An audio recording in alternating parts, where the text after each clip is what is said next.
Hello YouTube. I just wanted to point out some tips here on my Honda. I finally got around to installing my the IMS tank, and then I got a few other things going on. I just wanted to point out some tips when you guys are installing this. There's a glare there. I don't know if looks like it's on my phone. So on the tank, when you guys put your fuel pump in, I had a problem with this seal here. Let me turn this light on just a little bit like that.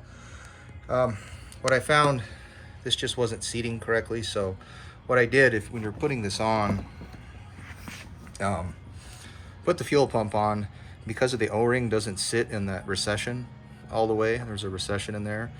Put the fuel pump on and then kind of twist it back and forth, and it will naturally seat into place. The O-ring will, and then you can do your your star pattern and whatnot. But other than that, there's nothing to it.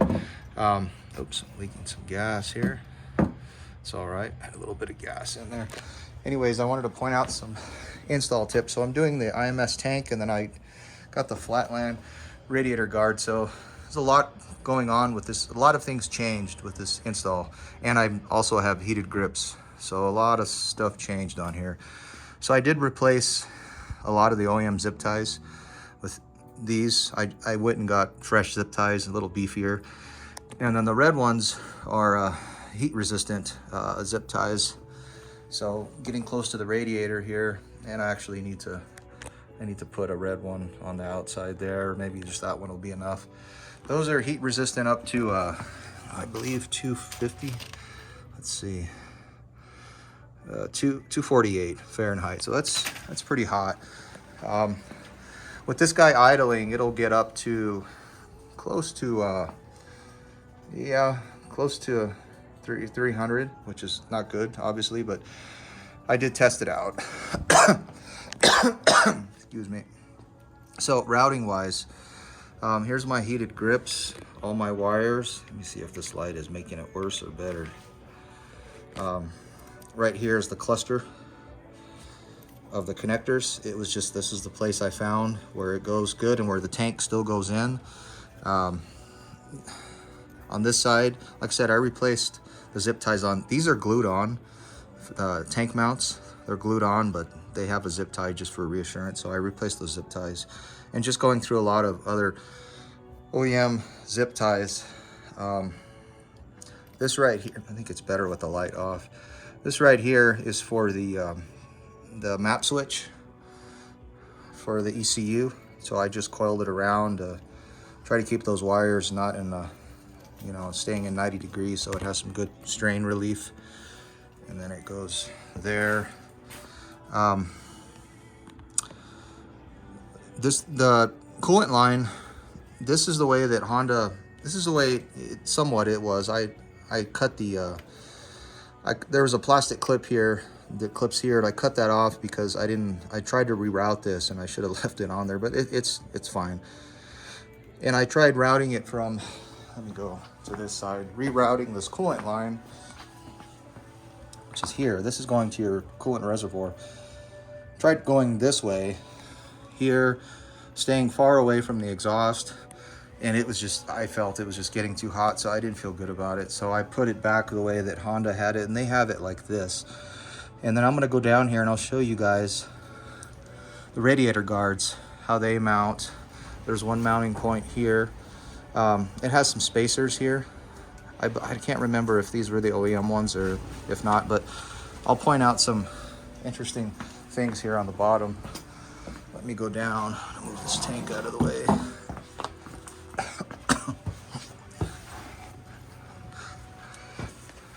So, I need to rotate the tire. Yep, there we go. So this right here is your throttle cable, or I'm sorry, clutch cable. This one, and it is in a plastic sheath, which is good, right? But the way these radiator guards mount is, you could see there, I believe that uses the OEM bushing. I don't remember. I put these on about some time ago. But anyways, then it has this bracket that comes from the back here and it extends out, and that allows you to mount the bottom part. So that bolt is going, there's a bolt. I'll get a better picture of that. Let's see here. You can see it right here. That's where that bracket bolt mounts. And then your other bushings go there. And then it has this spacer here. And what that does is it was a little confusing with how that spacer goes on there, as far as the washers go and whatnot. So I realized that as long as you keep it parallel to the frame and then the spacing here, that it should be fine. It looks normal, right? The coolant line, when the way Honda had it, excuse me, allergies. It goes, I don't quite recall how it was on the other one, but the way I'm putting it here is I'm going to put it on the inside of this, and I'm not going to zip tie yet. I'm just going to try this out, and then the same with this before I put my skid plate on to kind of see how it looks and whatnot. Let me talk about the horn real quick, because that's interesting how I did that. I rely on the horn a lot when I'm out in the mountains for deer and just whatnot. So the way I mounted the horn was, the original horn had these standoffs, so I flipped them 180 degrees, and then I'm using the washer, that washer and spacer, it's all one unit, so I flipped it, and that allows me to space it out to where it's not going to hit, this nut won't hit it. And then so basically you could reuse all your old horn hardware, and then it doesn't have to be here. You can put it down here. The obvious thing is just make sure it doesn't hit your fender, right? So it doesn't. You can see more here with my wiring for the heated grips, and this is just another harness that Honda has.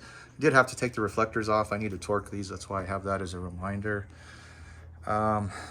Let's see, I think that was it. Just pointing out some tips so that the tank, at least with my tank, because of all this extra crap that I put in, and it doesn't seat all the way down to this bolt. Let me see if I can do this with one hand here.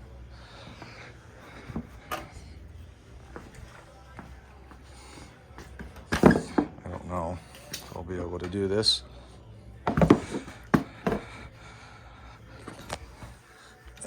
Get it's leaking some gas here. Sorry. So there, it's just in right now. It's just setting on there. So the way this tank works, it's mainly, really the only bolt holding it down is this one here. You can see there's quite a bit of a space. And I think the reason for that is I have just so much other crap here in the way. There is a bracket that needs to mount here. And then on the other side, it just has a bushing, standoff bushing right here. And there's 1,000,001 videos on YouTube with putting this on. Just keep in mind, if you guys do your the radiator guards at the same time with the tank, which I kind of recommend, that a lot of things are going to change, you know, in terms of your routing and everything. So once this is filled with gas, really the sheer weight of it's going to hold it down. So I tested this out. I just put a spacer here, and it's fine. I mean, you could crank on that, you could crank it down, but you see how it's kind of teetering, right? So it's just hitting a lot of the cluster now that I have under there, because I've added so much, and that is really not a big deal to me. Obviously I'd rather have the weight back here on the rubber standoff and then on the bracket on the other side. And then I did check to make sure that my fairings will go on. You can see it clears the radiator guard fine. I just haven't seen a lot of videos pointing out these details, and I'm definitely probably the wrong person to do a lot of these installs, because I'm OCD. Well, it's good and bad, I guess, right? I'm just really particular about my wires and routing and strain reliefs. It's one of these things I want to just set it and forget it.